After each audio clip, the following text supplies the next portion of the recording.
They had to make a special law because of him. What's good? How you day going? Morning, evening, night? Whenever watching this video, I ain't gonna do a long intro. I ain't gonna talk your ears off here. I said it every intro, and I get to talking a little bit. We're gonna kick a little bit of issue though. Only thing I will say, I don't know what the hell the crime was, but I can tell from this picture that look like dog got zero freaking remorse for whatever the hell he did. But yo, either way it goes, about to go and check out the video. You wanna check out the original video? Link will be in the description below. But let's go. My lemon pepper steppers, bitch. Lemon pepper steppers. Late at night on August 15th, 2019, two police officers in England were driving in an unmarked police car along this narrow, winding road when all of a sudden, right in front of them, another car came bombing down the road towards them. And so both cars came to a screeching stop, and then one occupant from this other car got out of their vehicle, and one of the officers got out of their vehicle. What happened next was so horrific that a special law was passed to make sure it never happened again. But before we get into today's story, if you're a fan of the strange, dark, and mysterious delivered in story format, then you've come to the right place because that's all we do, and we upload once a week. So if that's of interest to you, please remove the prong in all of the like buttons belts. Also, please subscribe to our channel and turn on all notifications so you don't miss any of our weekly uploads. Okay, let's get into today's story. Oh yeah, mute up. Harper's Law. On July 18th, 2019, 28-year-old Andrew Harper scrawled a little note inside of a card, and then he folded the card up, he slipped it into its envelope, and he handed that envelope off to a nearby friend. And this friend, after getting this envelope and Andrew's directions for what to do with it, he left Andrew's room and began walking down the hall all the way towards the other side of the Ardington house. The Ardington house, where they were staying, is this beautiful mansion built in the 1700s that sits on about 30 acres of gardens and parklands, and it's located about an hour west of London in the English countryside. Once Andrew's friend, with this letter in hand, had walked all the way across the mansion and had found the room he was looking for, he gently knocked on the door, and then after being led inside, he made his way right over to 28-year-old Lissy Beckett, and he handed her the envelope. Lissy and Andrew had grown up in the same town of Wallingford, which is a small rural town about 10 miles away from where they were at the Ardington house. And from the time Lissy and Andrew had met each other when they were 15 years old, they had become totally inseparable. It was truly love at first sight. And now, 13 years later, they were finally getting married. And so Lissy, after getting this envelope, she saw the writing on the outside of it and knew it was from her fiance. And so she smiled, she opens up this letter, and she reads what's inside. And it just said, "Life is slippery. Here, take my hand." While on the surface, this little note seemed like nothing more than a romantic gesture from Andrew, in reality, those 7 words contained in that card were a great representation of who Andrew really was. He was a protector. Ever since Lissy could remember, Andrew had always been so concerned with her safety. And for that matter, anybody around Andrew was just worried about and wanted to make sure everybody was taken care of. And as Andrew got older and grew to be this massive 6'5" tall man, his natural inclination to protect other people only became more pronounced. While Andrew was known for being incredibly charming and friendly and approachable, at a moment's notice, he could flip the switch and literally step in and use his big frame to protect anybody that needed protecting, no questions asked. And so it came as no shock to Lissy, or really anybody who knew Andrew, when Andrew, at the age of 19, became a special constable or volunteer police officer for the Thames Valley Police Department.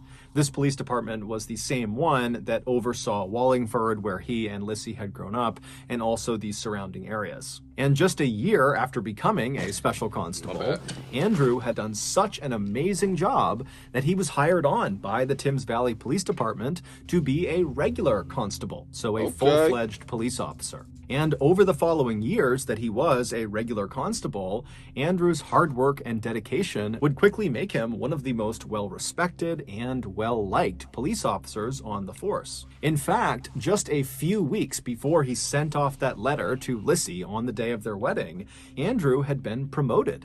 He had been assigned to the road policing unit within the Thames Valley Police Department, and what that meant was, in addition to a host of new responsibilities on a day-to-day basis, Andrew would now become one of the police officers who would immediately respond to any emergency call that came in. He was basically a front lines police officer now. And so, of course, this meant Andrew's job just became a lot more dangerous. Dangerous but as for Andrew, fuck. that didn't matter at all, because to him, the most important thing was protecting Like y'all, people. them motherfuckers clean. them y'all police jeeps.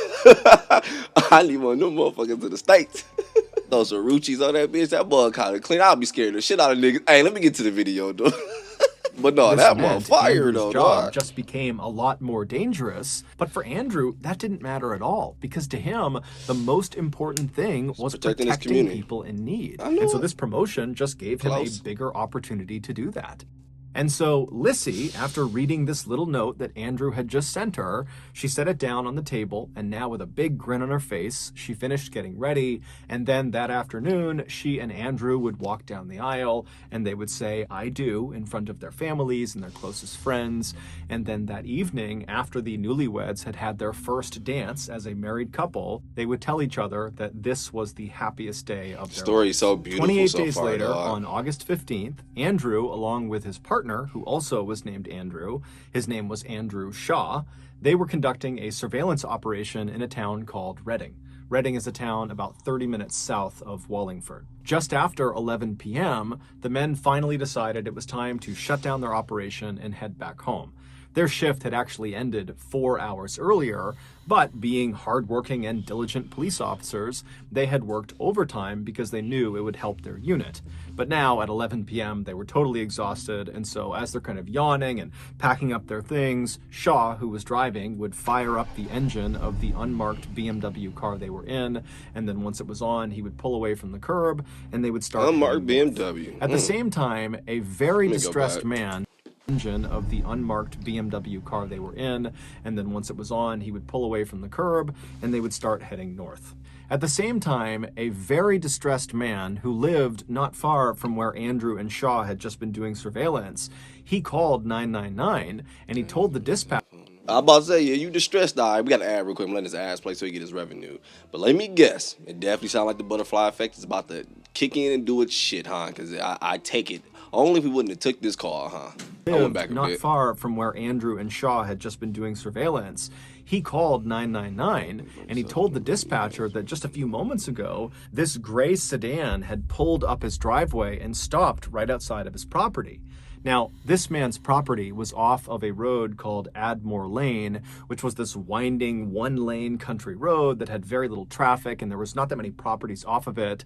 And so for anybody to pull on to this man's property would have caught his attention, let alone a car pulling onto his property in the middle of the night. And so as soon as the man had seen these headlights coming up his driveway, he had gone to the window and watched, wondering, what is this person doing? Had they turned onto the wrong property? Are they going to turn around and leave? But to his horror, once this car had stopped right outside of his house, 3 masked men who were carrying weapons of some kind got out of the vehicle. And so at that point, the man had frantically dialed 999, and as he's trying to describe the situation to the dispatcher, he suddenly tells the dispatcher, as he's looking out the window, that he thinks these men are here to steal his quad bike. His quad bike was parked right outside of his detached garage, and he saw them walking towards it. And so he tells the dispatcher, who's already told him that police are on the way, he tells the dispatcher, "I can't wait any longer. I'm going out to confront them and stop them from stealing my bike." The dispatcher yells at him not to and says, "They have weapons. Stay in your house." But this guy's not listening, and so he runs to his front door, he opens the front door up, but by the time he's looking outside, the gray car, the 3 masked men, they're all gone, and so too is his quad bike. And so he goes back in the house, he's talking to the dispatcher, and the dispatcher says, "Look, just stay at your house, the police are on the way, they will intercept that car, they'll get your quad bike back." And so seconds later, a call went out over the radio to Timms Valley Police to go and intercept this gray car on Admore Lane. So whoever was closest, go over there. But be advised, the occupants of this car are 3 masked men that are armed and dangerous. Now, Andrew and Shaw, when they heard this call, they would have known that they were not the only officers that could have taken this call. And they also would have known that they've been off the clock now for like 4.5 hours. There was no expectation that they would continue to work and go take this call. But they didn't care at all. When that call came across, the only thing they thought about was, do your job. And so Shaw, he whips the car around and he speeds towards Admore Lane and he pulls off of the main road called the A4. He gets onto Admore Lane. That fucking lane, because it was small too, man. Admore Lane. Job. And so Shaw, he whips the car around and he speeds towards Admore Lane and he pulls off of the main road called the A4. He gets onto Admore Lane and he starts driving north. Now, as soon as they turned onto that road, their vehicle effectively blocked the way for anybody coming the other direction. And so at this point, they're expecting this gray car full of these masked men to be coming in their direction, and they are now blocking the way. And so Andrew and Shaw, as soon as they get on that road, they know a close quarters confrontation is almost guaranteed. But when you listen to the dash cam footage from the front of their vehicle that picked up the voices of Andrew and Shaw as they turn onto this road, there is no nerves, there's no fear, there's no hesitation. They are calm as can be. This is what they have trained for. They were ready. And so Shaw, he's making his way up this winding road. It's totally pitch black. The trees are practically on top of the road. It's like a tunnel of trees. And so they're driving along this road, and then all of a sudden, up in the distance, you can see on the dash cam footage, you see headlights bombing toward them. They're way off in the distance, and then all of a sudden, that car, these headlights, they come flooring out right in front of them, and both cars come to a screeching stop. You can hear the screeching of the brakes on the dash cam footage. And so this car in front of them comes to a full stop, and Shaw, he stops, but then he moves up just a little bit closer before fully stopping the car. And so now the two cars are only maybe 10 or 15 feet apart. At this point, it's important to understand that the vehicle that Shaw and Andrew were in was an unmarked car,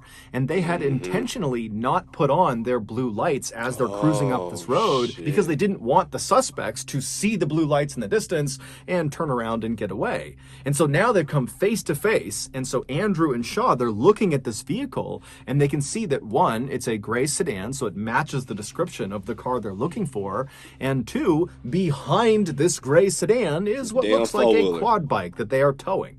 And so they know this is the car they were looking for. It's on Admore Lane. This is gonna be it. And so Shaw, he flips on the blue lights, and Andrew, who's in the passenger seat, he opens the door and now they hot, because at first they probably just thinking it was just somebody else who lived around. So I could just picture them just honking, move, motherfucker, get out the way, boom, boom, boom.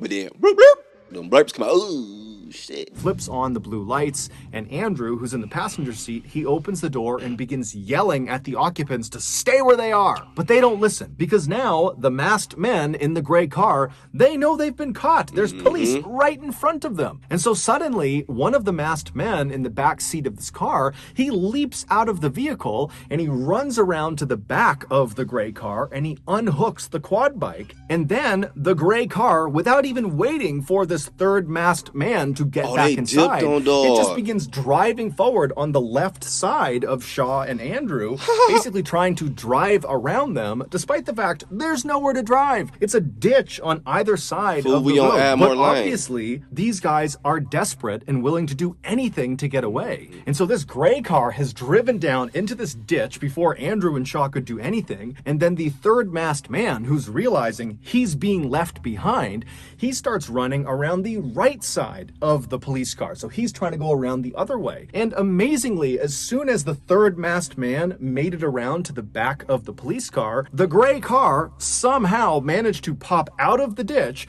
and got back onto the road, and it starts driving away from Shaw and Andrew. And as they're driving away, the third masked man is just on the road running after them. And so Andrew, seeing an opportunity to potentially grab this third masked man that was out on foot, he jumps out of the police car, he turns and starts running down the road after the suspects. And so Shaw, he doesn't have enough space on this road to turn around and drive after them. So he can't so all he could do was put the car into reverse and then look over his shoulder and start driving in reverse after them. And so as Shaw is driving backwards down this road, he can see out of his rear window Andrew, who is chasing the third masked man, who is chasing the gray car. And so we can see all this happening out his back window. And then something totally strange that just defied logic happened. The third masked man suddenly leaps as if he's trying to jump into the moving car. And at the same time, Andrew, who's closed the distance on him, kind of lunges for the third masked man. And then just as suddenly as these two maneuvers have happened, both men just vanish, and then the gray car just drives away and disappears. And so Shaw, he's watching this happening, and he has no idea what he's just witnessed. He's thinking, where did Andrew go? Where'd the third masked man is go? one of these damn stories, like a national park type story. Man, what the fuck? Idea what he's just witnessed. He's thinking, where did Andrew go? Where'd the third masked man go? What's happened? But he still can only drive in reverse, and so he's just driving and driving, and then finally he reaches a point in the road that's just wide enough that he's able to turn the car around, and as he's doing that, you hear over dispatch that someone is asking Shaw, what's going on? Where are you? And all Shaw is able to say is, my partner, Andrew, has gotten out of the vehicle and I lost him. I don't know where he is. And so after Shaw has turned the vehicle around, he begins driving, now facing the proper direction. And as he's driving down this creepy dark road, you don't see anything. It's eerily quiet. Andrew's nowhere to be found. The car is nowhere to be found. The third masked man, there's no one. And so Shaw is just driving down the road, hoping that as he makes one turn or the next, he's gonna see his partner just kind of running on the road somewhere, but he doesn't. But as he's driving along, what Shaw didn't realize was that there were things in the road that belonged to Andrew. They were kind of small, so he didn't see them, but the footage would later reveal that it was almost like there was this trail of Andrew's things kind of littered all over the road. There was his dog, like as if he was dragged or something, dog, because I can't help but to think, did his partner run him over? Because I ain't gonna lie, dog, when you be driving in reverse, yo, it is really true. Not being funny. It's in your review, your side mirrors, whatever. That little, I don't know if the saying is still there, but it used to be on cars. Objects in mirror are closer than they appear, whatever. Hey, that shit for real, man. Because sometimes you be like, damn, I ain't think that shit was that far. Things in the road that belonged to Andrew. They were kind of small, so we didn't see them. But the footage would later reveal that it was almost like there was this trail of Andrew's things kind of littered all over the road. There was his wallet, then there was his badge, then there was his license and other ID cards, and then there was his glove, and then there was this piece of plastic that looked like it belonged on Andrew's vest. And then a little farther down the road, because Shaw is still driving and scanning for his partner and scanning for anything, and there's just nothing. As he's driving along, he would, in real time, notice something of Andrew's, and it was Andrew's stab vest that he wore over his chest. And so he stops the vehicle and he gets out, and again, he's on this totally pitch black road where it's weirdly quiet, and he's walking up and he grabs the vest, he comes back into his vehicle and he puts it down inside of his car, and at this point, over the radio, people are asking Shaw, what's going on? Where are you? And you hear in Shaw's voice a bit of panic as he's like, I've found Andrew's stab vest. It was on the side of the road, and he can't make sense of that. He has no idea why it's there. And hold on real quick. I went back quite a bit. Shaw, what's going on? Where are you? And you hear in Shaw's voice a bit of panic as he's like, I've found Andrew's stab vest. It was on the side of the road, and he can't make sense of that. He has no idea why it's there. And dispatch, they don't know what to make of that. And so Shaw just continued driving down this road, thinking to himself, what's happening here? Meanwhile, less than a mile away at the end of Admore Lane, where it joined up with A4, which is where Andrew and Shaw had originally come in, two other Thames Valley police cars had arrived at that intersection. They had gone there specifically to try to intercept this gray car as they fled. And so they're sitting at this intersection and they're looking up Admore Lane and they see headlights bombing towards them. So it's the gray car, and the gray car comes speeding out onto A4. It makes a hard turn and it speeds away from these two police cars. And so one of these two police cars that were waiting out on the A4, one of them takes off following the gray car. But the other police car, they stay right there because unbelievably, they had just spotted Andrew. It would turn out When Shaw first put the BMW into reverse and he began going in reverse towards his partner who was chasing the third masked man who was chasing the gray car, when he was doing that and he was watching out his back window and he saw the third masked man jump and then disappear and then Andrew disappeared, that was not a figment of his imagination. That really happened. The third masked man had attempted to jump into the moving vehicle, and he had been successful. As for Andrew, why he suddenly vanished, the reason for that is truly horrific. Letting his ass play real quick. Damn, dog actually made it in the window, huh? What the hell? And then Andrew disappeared. That was not a figment of his imagination. That really happened. The third masked man had attempted to jump into the moving vehicle, and he had been successful. As for Andrew, why he suddenly vanished, the reason for that is truly horrific.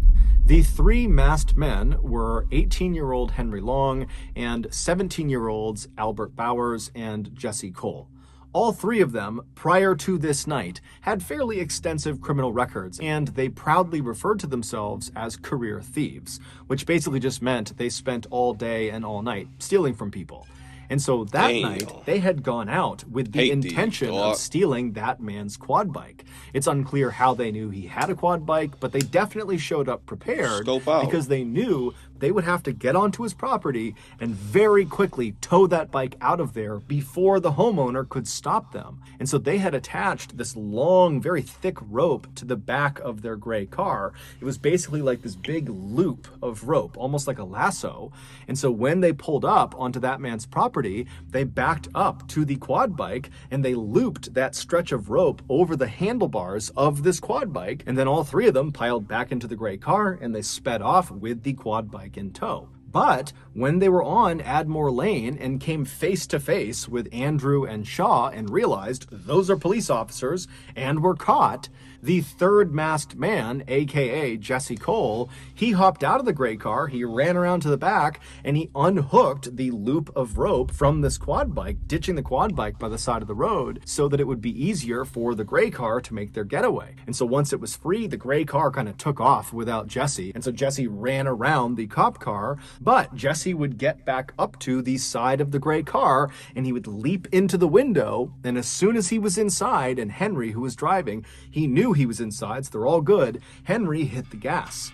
And that was strategic. Now that I think about it, that was intentional, huh? Well, of course the unhooking part, but I mean, far as split off and go the other way, because maybe it was or whatever, because it looked like they just dipped on dog. I'm speaking on the part of him going one way, they're going the other way. But Jesse would get back up to the side of the gray car, and he would leap into the window, and as soon as he was inside, and Henry, who was driving, he knew he was inside, so they're all good, Henry hit the gas. That's why they waited. And who was standing with both feet inside of that loop of rope dangling off the back of the gray car when the gray car suddenly accelerated? Andrew Harper. Andrew was swept off of his feet as the rope grabbed onto his legs, and so his head came back and smashed into the ground, and then he was dragged for 91 seconds at an average speed of 42.5 miles per hour down Admore Lane. It was only after he had been dragged for over a mile, whipping violently side to side, smashing not only into the ground, but into trees and fence posts and shrubs, just getting destroyed on this road, that finally, when they pulled off of Admore Lane and got onto A4, that turn swung Andrew around and he smashed into a curb that dislodged him from the rope and sent him careening into traffic. At that point, one of those two police cars took off after the gray car in pursuit. But the other car, they saw Andrew as he was thrown off the back of the gray car and launched onto A4. Now, initially, they actually thought that the suspects were just hauling a dead deer behind them because it looked like a bloody deer carcass was dangling behind the car. But when they ran up to see what it was, they saw it was their colleague. It was Andrew. And so immediately they tried to save his life. But Andrew's injuries were catastrophic. He had been destroyed. And so Andrew Harper would die at 11:45 p.m. on the side of the A4, about 20 minutes after he and his partner had so selflessly agreed to go after this car, despite the fact they didn't have to. The three killers were arrested about 1 hour after Andrew had died. A police helicopter had spotted their car parked amongst some buildings about 4 miles away from where Andrew was found. During their trial, the three teens would say they had no idea that Andrew was attached to that tow rope as they sped down Admore Lane. This is despite the fact that the prosecution, they went out and recreated the exact scene that played out on Admore Lane. They used the same car, they used the same tow rope, and they used a very lifelike dummy that was the same size as Andrew Harper. It was 6'5", 200 pounds, and they strapped it on the back of the car, and they drove the same mile stretch to see what it would be like to drive with Andrew attached to the back. And these experts that went through this recreation over and over again, they said the same thing. It was nearly impossible to drive the car because as soon as the dummy would start to shift one way or the other, it would tug and pull on this little gray car. And so handling this car would have been a nightmare, not to mention the fact that the sound of Andrew grinding against the cement and smashing into trees and posts would have been extremely loud. And so the prosecution attested that there was absolutely no way that those three teens wouldn't have known that there was a person connected to the back of their car. Also, the prosecution said that all along Admore Lane, they found blood on both sides of the road, high up into bushes and on trees, indicating that as Henry had driven along with Andrew behind him, he must have been swerving violently side to side, most likely, at least according to the prosecution, to try to dislodge the person that was stuck on the back of his car. Heartless ass fuck. I go, my bad, mucus. I just got over being sick, dog. I go down as being a thief any day. I would, but I'm not about to call this no damn murderer, dog. Indicating that as Henry had driven along with Andrew behind him, he must have been swerving violently side to side, most likely, at least according to the prosecution, to try to dislodge the person that was stuck on the back of his car. But the three teens never changed their story. They also never once said they regretted what they did. They showed absolutely no remorse. And when the verdict was read, and these three teens were not found guilty of murder. They were found guilty of manslaughter, but everybody knew that was significantly better because the sentences were so much shorter. When that verdict came back, these three teens were punching the air and cheering and laughing, just making a complete spectacle out of it.